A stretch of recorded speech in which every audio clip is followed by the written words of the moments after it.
আসসালামু আলাইকুম। এটিএন বাংলা সংবাদে সবাইকে স্বাগত জানাচ্ছি। আমি সুমনা ঘোষ। শুরুতেই থাকছে সংবাদ শিরোনাম।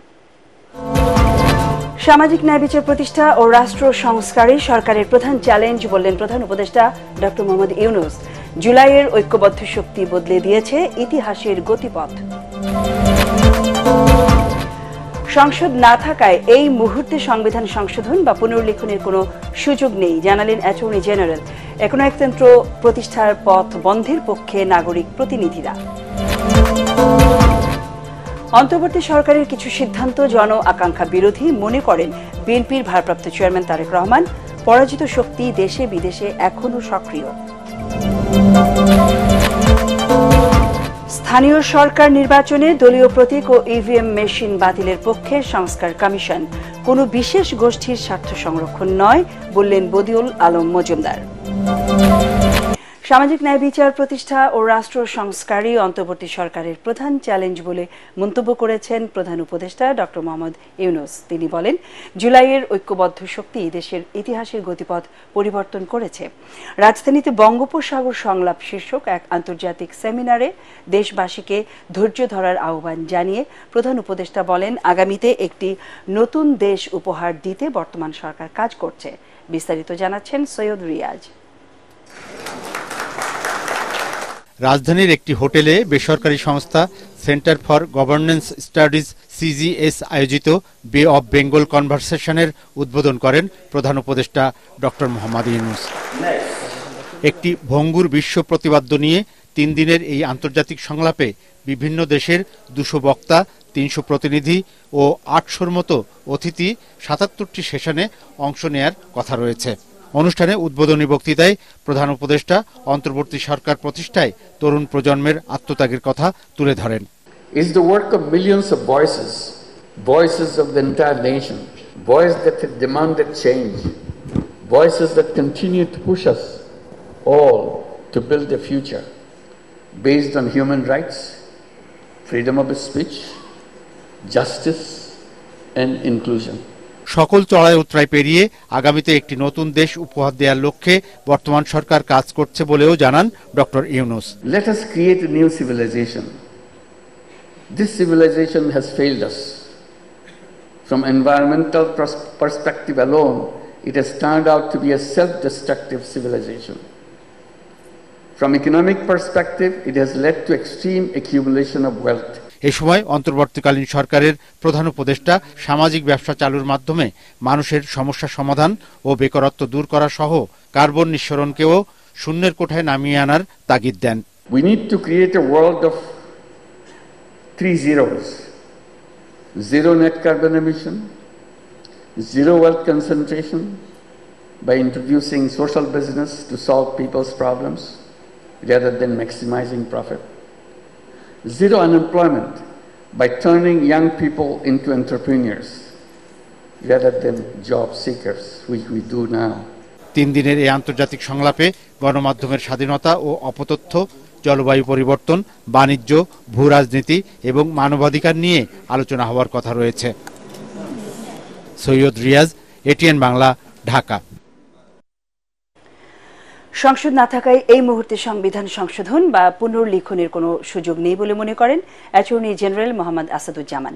তিনি বলেন, প্রশাসনিক কাঠামো যতই ঢেলে সাজানো হোক না কেন, 5 বছর পর পর ভোটাধিকারের নিশ্চয়তা দিতে না পারলে কোনো সংস্কারই কাজে আসবে না। জাতীয় প্রেস ক্লাবে ল রিপোর্টার্স ফোরাম আয়োজিত সংবিধানের খসড়া প্রস্তাবনার আলোচনা সভায় এসব কথা বলেন রাষ্ট্রের সর্বোচ্চ এই আইন কর্মকর্তা। সংবিধানে একনায়কতন্ত্র প্রতিষ্ঠার পথ বন্ধের পক্ষে মত দিয়েছেন নাগরিক সমাজের প্রতিনিধিরা। মিজান শাহজাহানের রিপোর্ট। সংবিধানের খসড়া প্রস্তাবনার উপর আলোচনায় অংশ নেন বিচারপতি, আইনজীবী, শিক্ষক ও সিনিয়র সাংবাদিকরা। খসড়া প্রস্তাবটি উপস্থাপন করেন সাংবাদিক সালেউদ্দিন। আওয়ামী লীগ বিএনপি এই বাংলাদেশের রাজনীতিকে কিভাবে কলুষিত করেছে কম এবং বেশি, সেই চিন্তা করে আমি সাংবিধানিক আদালতের এই বিষয়টা এইভাবে উপস্থাপন করেছি। পরে আলোচনায় অংশ নিয়ে বক্তারা তাদের মতামত তুলে ধরেন। আপনি বললেন সংবিধানের সঙ্গে সাংঘর্ষিক কোনো রাজনীতি করা যাবে না, হলো এটা হলো না তো। এটা পৃথিবীর কোনো জায়গায় এইভাবে রেস্ট্রিক্ট করা হয় না ফ্রিডম অফ অ্যাসোসিয়েশনকে। Freedom of association is a freedom of অ্যাসোসিয়েশন, এত কোয়ালিফিকেশন দিতে হয় না এখানে। লোয়ার পক্ষ আর আপার পক্ষ, দুইটা পক্ষই তো হবে। পক্ষতে থাকতে থাকতে দেখা যায় যে সব উজা। কাজেই আমি এটা পক্ষে না। উপজাতি শব্দটা একটা miss translation of the English right. এটা কলকাতার বাবুরা কখন বলেছেন আমরা জানি না, আমরা মেনে নিয়েছি। কিন্তু উপজাতি কি আমি কি চাকমা হিসেবে বাঙালির উপ?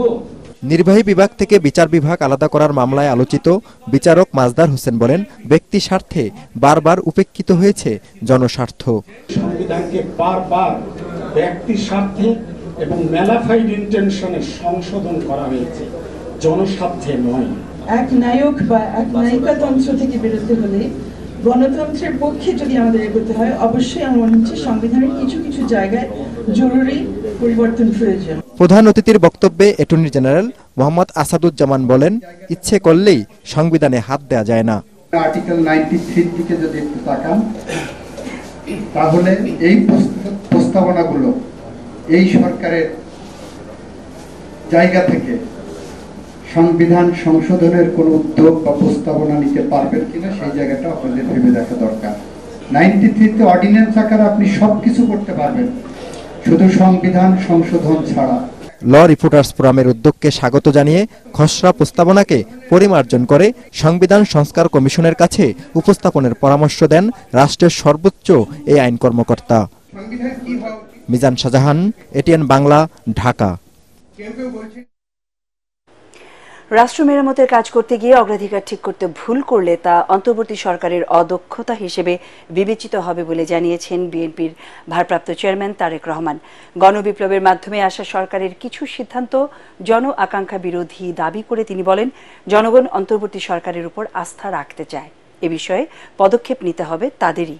কামরুজ্জামান রাজীবের রিপোর্ট। রাজধানীর রমনা ইঞ্জিনিয়ার্স ইনস্টিটিউশন মিলনায়তনে তৃতীয় জাতীয় কাউন্সিলের আয়োজন করে জাতীয়তাবাদী textile engineers association of Bangladesh জেটেব। এতে লন্ডন থেকে ভার্চুয়ালি যুক্ত হন বিএনপির ভারপ্রাপ্ত চেয়ারম্যান তারেক রহমান। অধিবেশনে অংশ নিয়ে বিএনপির সিনিয়র নেতারা বলেন, গণতন্ত্র প্রতিষ্ঠার আন্দোলন এখনো শেষ হয়নি। জনগণের ভোটের মাধ্যমে নির্বাচিত সরকার প্রতিষ্ঠা করতে পারলেই চূড়ান্ত সফলতা অর্জিত হবে। এ সময় বিএনপি মহাসচিব বলেন, অন্তর্বর্তী সরকারের মূল দায়িত্ব সুষ্ঠু নির্বাচনের পরিবেশ তৈরি। দেরি করলে নতুন নতুন সংকট তৈরি হবে। গণতান্ত্রিক সমাজে সেই আকাঙ্ক্ষাটাকে বাস্তবায়িত করতে আমাদের যে সমস্ত সমস্যাগুলো সৃষ্টি হচ্ছে সেগুলোকে দূর করতে হবে। তার বেশি কিছু করতে গেলে সময় যত বেশি যাবে তত বেশি সমস্যা তৈরি হবে। আমি কথাটা স্পষ্ট করে বলতে চাই, নির্বাচন কেন্দ্রিক যে সমস্ত সংস্কারগুলো আছে সেই সংস্কারগুলো দ্রুত সম্পন্ন করতে হবে। অধিবেশনে প্রধান অতিথির বক্তব্যে তারেক রহমান বলেন, দায়িত্ব নেয়ার 3 মাস পর অন্তর্বর্তী সরকারের সফলতা ব্যর্থতা নিয়ে জনমনে প্রশ্ন ওঠা অন্যায্য কিছু নয়। জনপ্রত্যাশাকে অগ্রাধিকার দিয়ে তাদের কাজ করতে হবে। জনগণের সকল দাবি হয়তো তাদের পক্ষে পূরণ সম্ভব নয়, কিন্তু সরকার পরিচালনায় যে অদক্ষতা পরিলক্ষিত হয়, যদি অদক্ষতা দেখতে পায় জনগণ, সেটাও কিন্তু জনগণ আবার সহজভাবে মেনে নেবে না। রাষ্ট্র মেরামতের কর্মযজ্ঞ সম্পাদন করতে গিয়ে অগ্রাধিকারের সেটিং যদি ভুল হয়, অর্থাৎ কোনটা প্রায়োরিটি দিবেন ওনারা সেটা যদি ভুল হয়, তাহলে কিন্তু জনগণের কাছে সরকারের অদক্ষতা হিসাবেই কিন্তু এটি বিবেচিত হবে। এ সময় তিনি অভিযোগ করেন, সরকারের কিছু কাজে তাদের উদ্দেশ্য প্রশ্নবিদ্ধ হচ্ছে। অনেক অপ্রাপ্তির পরও জনগণ তাদের উপর আস্থা রেখেছে।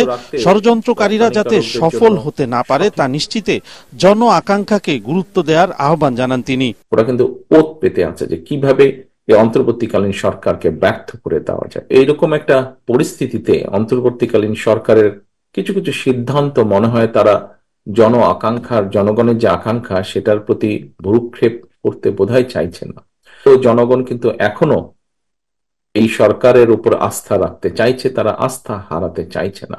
দ্রুত নির্বাচন দিয়ে জনপ্রত্যাশা পূরণে অন্তর্বর্তী সরকারের প্রতি আহ্বান জানান তারেক রহমান। কামরুজ্জামান রাজীব, এটিএন বাংলা, ঢাকা। স্থানীয় সরকার নির্বাচনে দলীয় প্রতীক বাতিল করার পক্ষে নির্বাচন ব্যবস্থা সংস্কার কমিশন।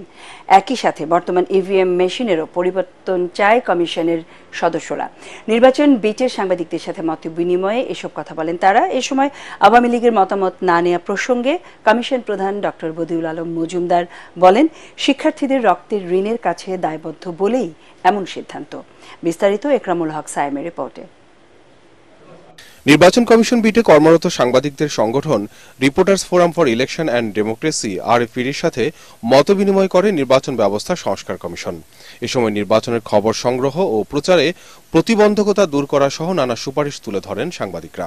প্রায় সব ভোট কেন্দ্রে আমাকে বাধা দেওয়া হয়েছে। বিনা প্রতিদ্বন্দ্বিতায় যে নির্বাচিত হওয়ার বিষয়টি এই পদ বন্ধ করা। অনুষ্ঠানে স্থানীয় সরকার নির্বাচন নির্দলীয় করার ব্যাপারে কমিশনের সদস্যরা একমত বলে জানান ডক্টর তোফায়েল আহমেদ। আর ইভিএম ইস্যুতে অবস্থান স্পষ্ট করেন কমিশনের অপর সদস্য মীর নাদিয়া নিভিন। ইভিএম পার সে ইভিএম অ্যাজ ইভিএম এখন যেভাবে আছে ওই ফরম্যাটে হয়তো নাও হতে পারে, কারণ ওই ফরম্যাটে ট্রাস্ট এবং ইস্যুসগুলো এখনো গ্লোবালি রিজলভড না। আপনি দেখেন যে কয়টা দেশ ইভিএম অ্যাকচুয়ালি করতে চেষ্টা করেছে আমাদের মতো ডেভেলপিং কান্ট্রি, উন্নয়ন দেশগুলো, সেগুলো সেই সমস্ত প্রবলেমসগুলো এখনো কোনোভাবেই উত্তরণ করতে পারেনি। তো এইটা এখনো আছে। তো অ্যাজ ইভিএম যেভাবে আছে এটা প্রবাবলি নাও হতে পারে। দলীয় প্রতীকী নির্বাচন হোক, এটা আমরা চাই না। তো এটা আলটিমেটলি ফাইনালি যদি আপনারও তো রিফ্লেকশন এরকম হয়, এটাই হয়তো আলটিমেটলি আসবে। এতটুকু আমি বলতে পারি যে স্থানীয় নির্বাচনের ক্ষেত্রে। এছাড়া নির্বাচন পদ্ধতির পরিবর্তন, সংসদীয় নারী আসনের সদস্যদের নির্বাচন পদ্ধতি, কালো টাকা ও পেশি শক্তির ব্যবহার বন্ধ সহ নানা বিষয়ে মতামত উঠে আসে। আমরা শুধু আগামী নির্বাচনের কথা চিন্তা করছি না, আমাদের নির্বাচনী ব্যবস্থাটা ভেঙে পড়েছে, অনেক রকম অন্যায় অপকর্ম হয়েছে অতীতে, এগুলো যাতে বন্ধ হয়, তার মাধ্যমে যাতে নির্বাচনী ব্যবস্থাটা কার্যকর হয়, তার মাধ্যমে আমাদের গণতান্ত্রিক ব্যবস্থাটা এটা শক্তভিত্তির উপর দাঁড়ায়, সেটাই আমরা চেষ্টা করব দীর্ঘমেয়াদী ভাবে, শুধু এক নির্বাচনের জন্য নয়। এ সময় 22টি রাজনৈতিক দলের কাছে সংস্কার প্রস্তাব চাওয়া হলেও আওয়ামী লীগ, জাতীয় পার্টি সহ সমমনা দলগুলোকে বাদ দেওয়া প্রসঙ্গে কথা বলেন কমিশন প্রধান ডক্টর বদিউল আলম মজুমদার ও শিক্ষার্থী প্রতিনিধি সাদিক আল আরমান। আমরা কোন প্রেক্ষাপটে এখানে একত্রিত হয়েছি? আমরা প্রেক্ষাপটটা হলো আমাদের 1.5 সহস্রের মতো ব্যক্তির প্রাণহানি ঘটেছে, 20-30 হাজার ব্যক্তি আহত হয়েছে। এই তাদের রক্তের উপর দাঁড়িয়ে আমরা এইসব কর্মকাণ্ড পরিচালনা করছি। আমরা যেন তাদের রক্তের প্রতি বিশ্বাসঘাতকতা না করি। আমরা বদ্ধপরিকর, আমরা তাদের রক্তের ঋণ শোধ করার জন্য। ওই যে নিজস্ব এজেন্ডা নেই, আমরা কারো পক্ষে কিংবা বিপক্ষে কিংবা কোনো বিশেষ দলের বিশেষ ওই গোষ্ঠীর আমরা স্বার্থ সংরক্ষণের জন্য এখানে একত্রিত হই। 2000 মানুষকে যে হত্যা করা হয়েছে, এতগুলা মানুষকে আহত করা হয়েছে, এতগুলা মানুষের চোখ নষ্ট করে দেওয়া হয়েছে, আপনি কি সেই জিনিসটা ভুলে গিয়েছেন? তারা একবার কি ক্ষমা চেয়েছে জাতির কাছে? এখন পর্যন্ত যারা জাতির কাছে ক্ষমা পর্যন্ত চায় না, আমার ভাইগুলোকে শহীদ করে ফেলা হয়েছে, তাদের সাথে আপনি সংলাপে এখনই বসতে বলতেছেন? আপনার বিবেক কই গেছে ভাই? নভেম্বরের মধ্যেই নির্বাচন বিশেষজ্ঞ সহ বিভিন্ন অংশীজনদের সাথে মতবিনিময় করবে নির্বাচন ব্যবস্থা সংস্কার commission. Ekramul Haque Sayem, ATN Bangla, Dhaka. BNP মহাসচিব মির্জা ফখরুল ইসলাম আলমগীরের সাথে সৌজন্য সাক্ষাৎ করেছেন অস্ট্রিয়ার রাষ্ট্রদূত ডক্টর ক্যাথরিনা উইজার। বিএনপি চেয়ারপারসনের গুলশান কার্যালয়ে অনুষ্ঠিত বৈঠকে নয়া দিল্লিতে কর্মরত বাংলাদেশ বিষয়ক ও এই রাষ্ট্রদূত দলের মহাসচিবের সাথে দু দেশের স্বার্থ সংশ্লিষ্ট নানা ইস্যুতে আলোচনা করেন। গণ আন্দোলনে শেখ হাসিনার পতন পরবর্তী বাংলাদেশের সবশেষ রাজনৈতিক অর্থনৈতিক পরিস্থিতিও আলোচনায় উঠে আসে বলে জানা গেছে। বৈঠকে বাংলাদেশে অস্ট্রিয়ার কনসুলার ও বিএনপি চেয়ারপারসনের আন্তর্জাতিক বিষয়ক উপদেষ্টা কমিটির সদস্য তাজভিরুল ইসলাম উপস্থিত ছিলেন। জুলাই বিপ্লবের মাধ্যমে ফ্যাসিবাদী ব্যবস্থার বিলোপ হবে বলে জানিয়েছেন বৈষম্য বিরোধী ছাত্র আন্দোলনের মুখ্য সংগঠক আব্দুল হান্নান মাসুদ। এটিএন বাংলাকে দেয়া একান্ত সাক্ষাৎকারে তিনি বলেন, আর যেন এই জাতিকে কোনো বিপ্লব দেখতে না হয় সেজন্যই তাদের কার্যক্রম আরও গতিশীল করা হচ্ছে। অপর এক সমন্বয়ক রিফাত রশিদি জানান, আপাতত সকল ফ্যাসিবাদী শক্তিকেই বিরোধী পক্ষ ভাবছে ছাত্র জনতার আন্দোলনে নেতৃত্ব দেয়া এই সংগঠনটি। রিপোর্ট করেছেন মাজহারুল হক মুয়াজির। সামাজিক যোগাযোগ মাধ্যমে আবারও লালের ছোঁয়া, আওয়াজ আসছে সাইদ ওয়াসিম মুগ্ধ, শেষ হয়নি যুদ্ধ। কেউ কেউ বলছেন আবারও প্রয়োজন দ্বিতীয় গণ অভ্যুত্থানের, কিন্তু কেন? যে স্বপ্ন নিয়ে নতুন বাংলাদেশ বিনির্মাণ করতে চায় দেশের তারুণ্য, সেই তারুণ্যে এখন কিসের সংশয়? এসব নিয়ে জিজ্ঞাসা বৈষম্য বিরোধী ছাত্র আন্দোলনের মুখ্য সংগঠক আব্দুল হান্নান মাসুদের কাছে। জানতে চাই বিপ্লবের শেষটা কবে দেখবে ছাত্র জনতা। 24-এর গণবিপ্লবকেই আমরা শেষ বিপ্লব হিসেবে দেখতে চাচ্ছি, শেষ রক্ত ঝরানো হিসেবে দেখতে চাচ্ছি। বারবার আমাদের পরবর্তী প্রজন্ম আবার রক্ত দিবে, তাহলে তো আমরা ব্যর্থ। আরেক সমন্বয়ক রিফাত রশিদের দাবি, ফ্যাসিবাদীদের দোসররা এখনো সক্রিয়, তাই প্রয়োজন দ্বিতীয় বিপ্লবের। বিভিন্ন জায়গার ভিতরে ফ্যাসিবাদী যে প্রেতাত্মাগুলো আছে, ফ্যাসিবাদের ল্যাসপেন্সর সুবিধাভোগীরা, তারা কিন্তু এখনো রয়ে গেছে। আমরা যেভাবে আমাদের গণ অভ্যুত্থান বা একটি চূড়ান্ত বিপ্লব চেয়েছিলাম, আমরা কিন্তু সেটা পাইনি। এই জন্যই আমরা হলাম গিয়া গণ অভ্যুত্থান 2.0 বা সেকেন্ড রেভলিউশনের কথা কিন্তু আমরা বারবার করেই বলছিলাম। এদিকে জনমনে চাপা ক্ষোভ, সমন্বয়কদের মধ্যে চলছে সমন্বয়হীনতা। আগের মতো সক্রিয় নয় বৈষম্য বিরোধী ছাত্র আন্দোলন। একান্ত সাক্ষাৎকারে এসব প্রশ্নেরও জবাব দেন হান্নান মাসুদ, রিফাত রশিদ। এতগুলো মানুষকে কানেক্ট করা তো বেশ ডিফিকাল্ট। কেউ না কোথাও না কোথাও থেকে সমালোচনা আসবে, কোথাও না কোথাও সমন্বয়হীনতা আসবে। এই জন্যই আমাদের নতুন অর্গানোগ্রাম হয়েছে, আমরা সারা বাংলাদেশকে কানেক্ট করার জন্য, সারা বাংলাদেশে যুক্ত হওয়ার জন্য এবং সবার কথা শোনার জন্য, সবার কথাকে একটা প্ল্যাটফর্মে আনার জন্য আমরা কাজ করে যাচ্ছি। বৈষম্য বিরোধী ছাত্র আন্দোলন সক্রিয়ভাবে কাজ করছে, তারা আবার সংগঠিত হচ্ছে। সংগঠিত শক্তির মাধ্যমেই দ্বিতীয় বিপ্লব হবে, যে বিপ্লবের মাধ্যমে ফ্যাসিবাদী ব্যবস্থা নিঃশেষ হবে। এ সময় এই সরকারকে সফল করতে চাইলে তার সংস্কারমূলক কাজের জন্য সময় দেওয়ারও তাগিদ মনে করেন তারা। বৈষম্য বিরোধী ছাত্র আন্দোলনের কোনো প্রতিপক্ষ নেই। বৈষম্য বিরোধী ছাত্র আন্দোলনের প্রতিপক্ষ হচ্ছে ফ্যাসিস্টের দোসররা, ফ্যাসিবাদী ব্যবস্থাটা। পৃথিবীর ইতিহাস বলে যে সবসময় জনগণই আসলে ক্ষমতার মালিক হয়ে এসেছে এবং জনগণ যাকে চায় তারাই আসলে ক্ষমতার মালিক হয়ে ওঠে। মাজহারুল হক মুহাজির, এটিএন বাংলা, ঢাকা। ফুলিয়ে ফাঁপিয়ে উন্নয়ন দেখানোর যে প্রবণতা, তা থেকে বেরিয়ে আসার তাগিদ দিয়েছেন অন্তর্বর্তী সরকারের অর্থ উপদেষ্টা সালেউদ্দিন আহমেদ। আর্থিক খাত কিছুটা স্থিতিশীল হয়েছে, তবে পুরোপুরি স্বাভাবিক হতে আরও সময় লাগবে বলেও জানান তিনি। অন্যদিকে গত 15 বছরে আওয়ামী লীগ সরকার প্রবৃদ্ধির ভুল তথ্য দিয়েছে উল্লেখ করে সংস্কারকে স্থায়ী করতে সবার আগে অর্থনৈতিক স্থিতিশীলতা জরুরি বলে জানান ডক্টর দেবপ্রিয় ভট্টাচার্য। আর্থিক খাতের সংস্কার কার্যক্রম নিয়ে ব্র্যাক ইউনিভার্সিটির সেমিনারে তারা এসব কথা বলেন। শারফুল আলমের রিপোর্ট। মূল্যস্ফীতি, তারল্য সংকট, প্রাতিষ্ঠানিক স্বচ্ছতা ও জবাবদিহিতার অভাবে দেশের অর্থনীতি নানা সংকটে রয়েছে। এই পরিস্থিতির মধ্যেই ব্র্যাক বিশ্ববিদ্যালয়ে আয়োজিত policy dialogue on financial and economic reforms in Bangladesh শীর্ষক সেমিনারে বক্তারা তুলে ধরেন নানা রকমের সংস্কার ও অর্থনৈতিক চ্যালেঞ্জের কথা। অনুষ্ঠানে সিপিডি সম্মানীয় ফেলো ডক্টর দেবপ্রিয় ভট্টাচার্য বলেন, তথ্যের রাজনীতিকরণ থেকে বেরিয়ে আসতে হবে। তার অভিযোগ, বিগত দিনে তথ্যের ঘাটতিতে বাংলাদেশকে মধ্যমায় দেশের ফাঁদে ফেলা হয়েছে।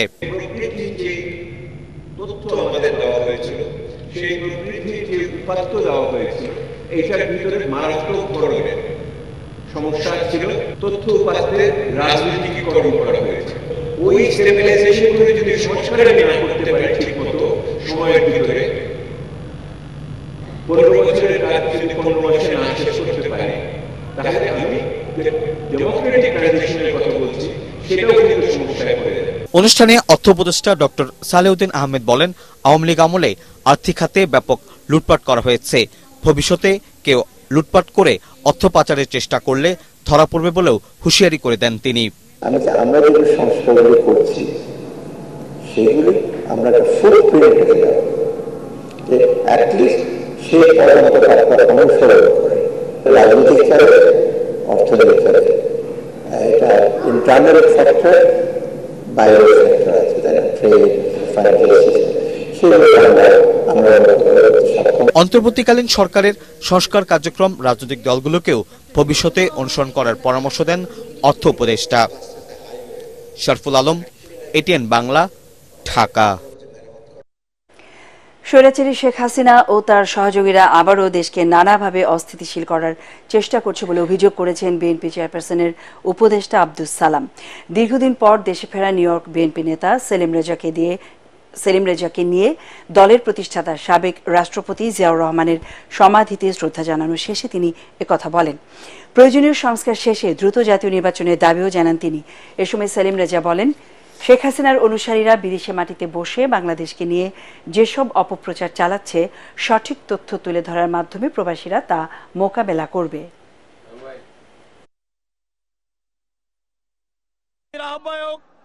শেখ হাসিনার যারা সুযোগ সন্ধানী ছিল, তাদের ক্ষমতার সহকারী যারা ছিল, তারা আবার নতুন করে আবার তাদের জেগে ওঠার জন্য চেষ্টা করছে। পরবর্তী নির্বাচিত সরকার যাতে আবার ফ্যাসিবাদ না হতে পারে, এই ধরনের কিছু সংস্কার করে অতি দ্রুত জাতীয় নির্বাচনের ব্যবস্থা করুন। বিশাল খরচের জাতাকলে পিষ্ট বেসরকারি মেডিকেল কলেজের শিক্ষার্থীরা 5 বছরের কোর্স শেষ করতে প্রতিষ্ঠান ভেদে খরচ হচ্ছে 24 থেকে 30 লাখ টাকা। অথচ দেশের চেয়ে অর্ধেকেরও কম খরচ থাইল্যান্ড, মালয়েশিয়া বা চীনে। শিক্ষাবিদরা বলছেন, অতিরিক্ত খরচের কারণে মেধাবীদের চিকিৎসক হওয়ার সুযোগ কমছে। তবে এখনই ফি কমানো সম্ভব নয় জানিয়ে মেধাবী কোটায় ভর্তির পরিসর বাড়ানোর কথা বলছেন স্বাস্থ্য শিক্ষা অধিদপ্তরের মহাপরিচালক। বেসরকারি মেডিকেল কলেজ হাসপাতাল নিয়ে ইমদাদুল্লাহ বাবুর ধারাবাহিক প্রতিবেদনের আজ দেখুন দ্বিতীয় পর্ব। ছবি তুলেছেন আশিক এম রাসেল। দেশে এখন 67টি বেসরকারি মেডিকেল কলেজ হাসপাতাল শিক্ষা কার্যক্রম চালাচ্ছে। এসব প্রতিষ্ঠানে আসন সংখ্যা প্রায় 6500। প্রতিষ্ঠান ভেদে এসব বেসরকারি মেডিকেল কলেজে 5 বছরের জন্য পড়তে শিক্ষার্থীদের টাকা জমা দিতে হচ্ছে প্রায় 25 লাখ।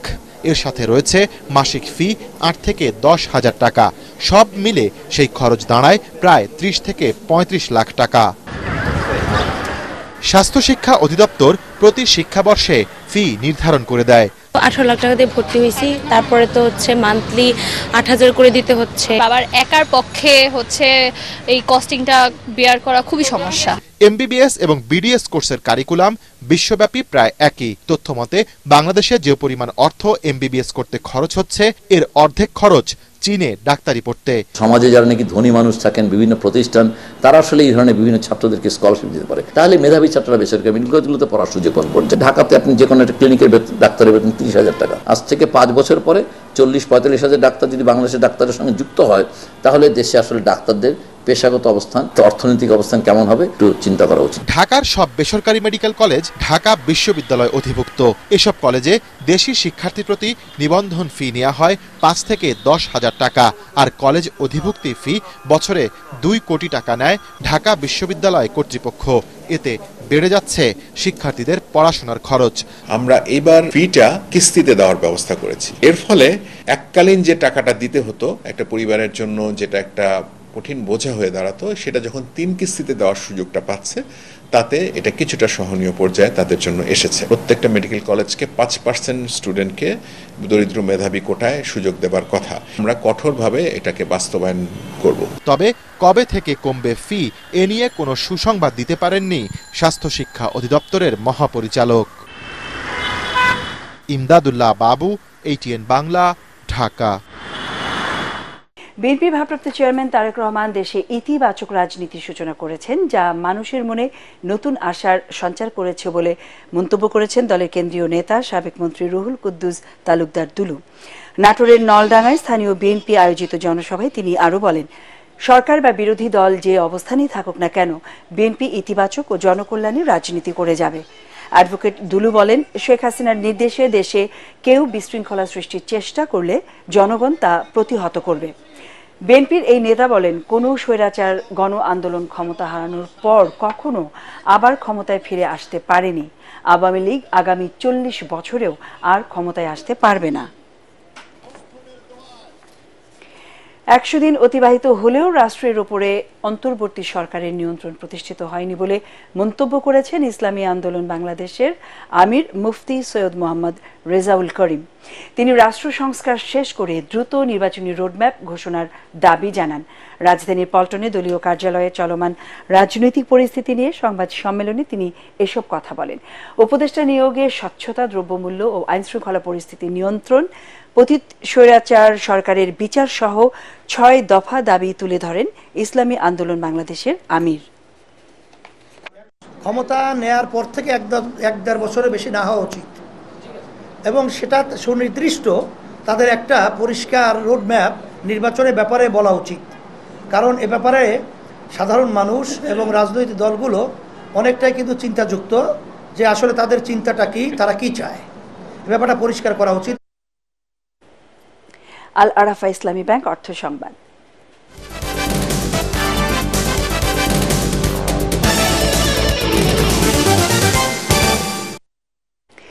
দেশের বন্ধ থাকা চিনি কলগুলো পর্যায়ক্রমে চালু করার উদ্যোগ নেওয়া হয়েছে বলে জানিয়েছেন শিল্প উপদেষ্টা আদিলুর রহমান খান। দুপুরে দিনাজপুরের শ্বেতাবগঞ্জ চিনিকল পরিদর্শন শেষে তিনি কথা বলেন। বন্ধ থাকা কলগুলো চালু করতে আগে 100 কোটি টাকা বরাদ্দ দেওয়া হয়েছে উল্লেখ করে তিনি বলেন, এসব কারখানা সচলে এখন আরও 100 কোটি টাকা করে দেয়া হবে। পরে চিনিকলের কর্মকর্তা, আখ চাষি ও স্থানীয়দের সাথে মত বিনিময় করেন শিল্প উপদেষ্টা। এবারে পার্টিক্স খেলার খবর।